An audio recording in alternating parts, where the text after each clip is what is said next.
ꯁꯤ ꯃꯌꯥꯝꯁꯤꯁꯦ ꯗꯤꯃꯥꯔꯠꯇꯒꯤꯅꯦ ꯗꯤꯃꯥꯔꯠꯀꯤ ꯄꯣꯠꯅꯦꯕꯀꯣ ꯍꯟꯇꯛ ꯁꯟꯗꯦꯒꯤꯗꯨꯗ ꯆꯠꯂꯨꯕꯗ ꯂꯧꯔꯛꯄꯅꯦꯕ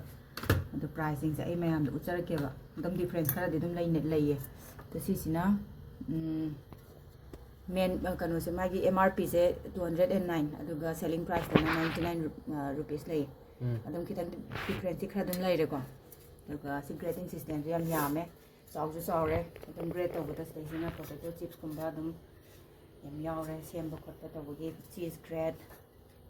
ꯇꯧꯕꯒꯤ ꯁꯤꯁꯤꯅ ꯑꯩꯈꯣꯏꯒꯤ ꯆꯣꯞꯄꯤꯡ ꯅꯥꯏꯐ ꯑꯩꯈꯣꯏ ꯃꯅꯤꯄꯨꯔꯒꯤ ꯊꯥꯡꯗꯣ ꯄꯣꯔꯛꯄꯅꯦ ꯑꯗꯨꯝ ꯃꯅꯤꯄꯨꯔꯒꯤ ꯊꯥꯡꯗꯣ ꯈꯤꯇꯪ ꯐꯖꯕꯗꯤ ꯑꯩꯈꯣꯏꯒꯤ ꯁꯦꯝꯕ ꯀꯛꯄꯗ ꯐꯖꯗ꯭ꯔꯦꯕ ꯀꯛꯄꯗ ꯑꯩꯈꯣꯏꯒꯤ ꯐꯖꯅ ꯆꯠꯇꯕꯗꯣ ꯑꯗꯨ ꯑꯣꯏ ꯑꯗꯨꯝ ꯂꯤꯡꯉꯦ ꯊꯥꯡꯁꯦ ꯑꯗꯨ ꯁꯤꯗꯩꯁꯦ ꯍꯥꯏꯁꯦ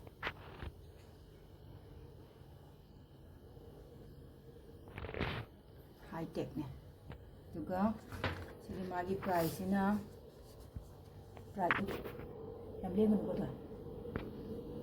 ꯁꯤꯒꯤ ꯄ꯭ꯔꯥꯏꯁꯁꯤꯅ MRPꯁꯤ 135 ꯔꯨꯄꯤꯁ ꯂꯩꯕ 135 ꯔꯨꯄꯤꯁ ꯑꯗꯨꯒ ꯁꯦꯂꯤꯡ ꯄ꯭ꯔꯥꯏꯁꯅ 119 ꯂꯩꯕ ꯁꯤꯁꯨ ꯑꯗꯨꯝ ꯀꯥꯟꯅꯔꯦ ꯗꯤꯃꯥꯔꯠꯇ ꯂꯩꯕꯗ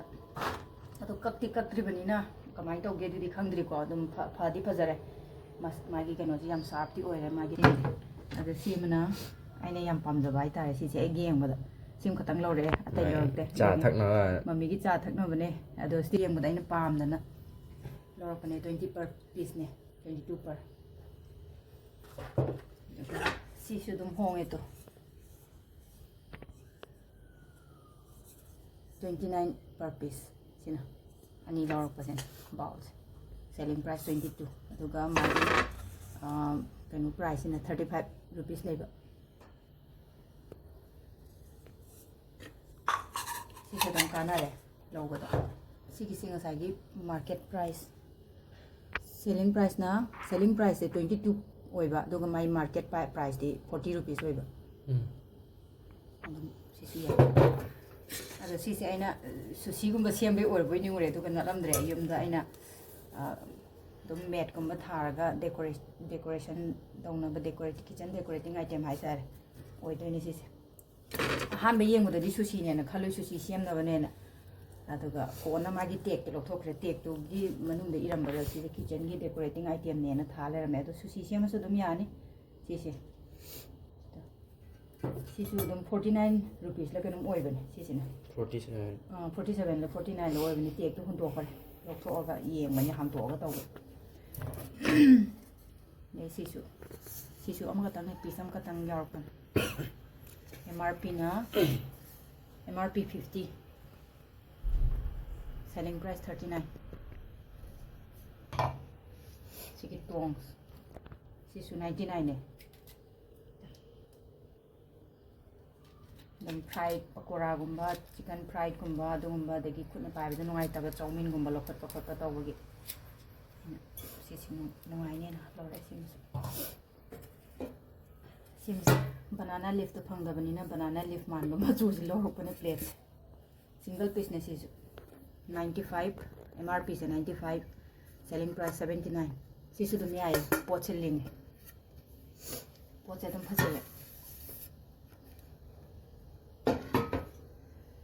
अदुका जे पिज्जा कटर ने बा सिसिना MRP से 55 रुपीस ले अदुका selling price ना 39 रुपीस अदुम सि दुम याय अदुका अगदी येंग्रिना shop orang banyak kan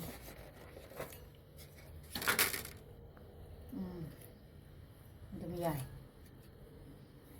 pizza sama pizza ke agak nunggu lagi sih jadi kita sini lagi chopping board plastic chopping board saya kak pada plastic macet yawe kok lega ini kok plastic chopping board ini lah ya tuh si mana laure em sini MRP से क्या no से selling price ने MRP दी याद रहे से MRP याद MRP 135 MRP होइबा अदुका selling price ता 119 होइबा से बैम्बू चॉपिंग बोर्ड सिना बैम्बू ना साबने ये तो ꯁꯤꯃ ꯆꯞ ꯆꯥꯔꯦꯅ ꯑꯗꯨꯒ ꯂꯥꯁꯅ ꯁꯤꯁꯦ ꯑꯩꯅ ꯌꯥꯝ ꯄꯥꯝꯃꯒ ꯂꯧꯔꯛꯄꯅꯦ ꯑꯗꯣ ꯁꯤꯒꯤꯁꯦ ꯁꯨꯃꯥꯏꯅ ꯃꯅꯥ ꯌꯥꯎꯔꯝꯃꯦ ꯄꯥꯏꯐꯝ ꯌꯥꯎꯕꯗꯣ ꯍꯦꯟꯗꯜ ꯌꯥꯎꯕꯗꯣ ꯑꯗꯨꯗꯣ ꯍꯦꯟꯗꯜ ꯌꯥꯎꯕꯗꯣ ꯅꯨꯡꯗꯤ ꯅꯨꯡꯉꯥꯏꯅꯤ ꯑꯗꯣ ꯍꯦꯚꯤ ꯕꯇꯝ ꯑꯣꯏꯗꯕ ꯁꯤꯁꯤꯅ ꯍꯦꯚꯤ ꯕꯇꯝ ꯑꯣꯏꯕ ꯍꯥꯏꯗꯤ ꯈꯔ ꯍꯦꯚꯤ ꯑꯣꯏꯕ ꯄꯣꯠꯁꯦ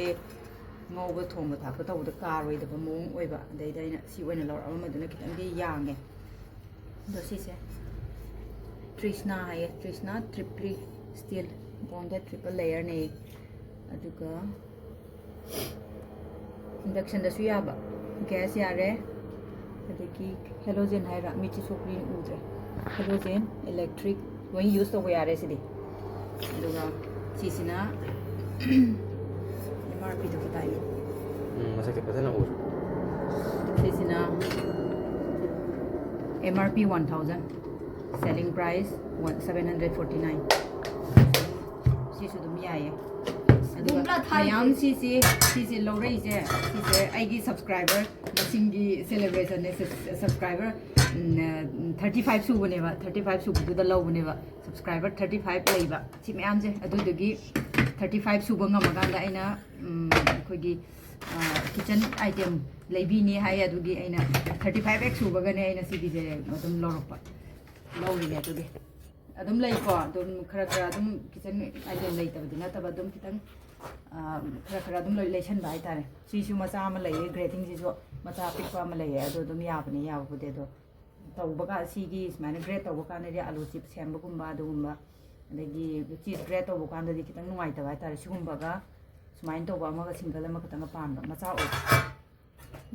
सी मैम से फजब फजदबी वा नातेको मैम से अगी कई हाइतारे सब्सक्राइबर मसिंगी सेलेब्रेटिंग तब हाइतारे इच एंड एवरी मोमेंट की अदम सेलेब्रेट तब याई मैम को अदाई 35 सब्सक्राइबर सुबगी सेलेब्रेट तबगी मोमेंट दो अना मैम शेयर तौजबने सिसे सिगी कटिंग बोर्ड की दुम वारी में दुम लई अदो आई सिदि पंजरा कटिंग बोर्ड की वारी हम सिबम लई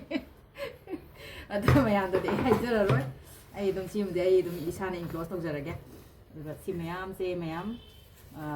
उत्पन्न चदेको मयाम दा आइना सेलिब्रेट तो आई मोमेंट सेलिब्रेशन तौबगी